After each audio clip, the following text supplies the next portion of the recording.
Sir இப்போ இந்த online பிளாட்ஃபார்ம்ஸில் அதிகமாக பண்ணாலும் அதுவும் கிரைம் தானே சார்? எங்கே தப்பு பண்ணாலும் தப்பு தானே. அது சைபர் கிரைமு, இது ரெகுலர் கிரைமு, ரெண்டுமே ஒன்று தான்.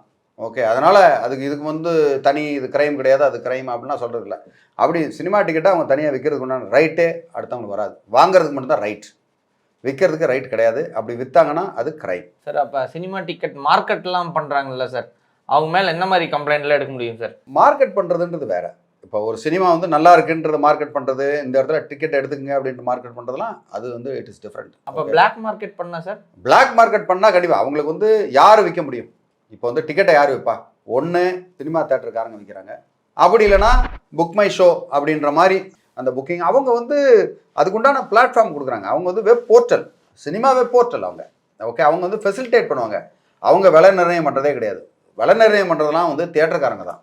ஸோ தியேட்டருக்காரங்க விலை நிர்ணயம் பண்ணதை வந்து அதை ஒரு குற்றமாக நம்ம சொல்ல முடியாது.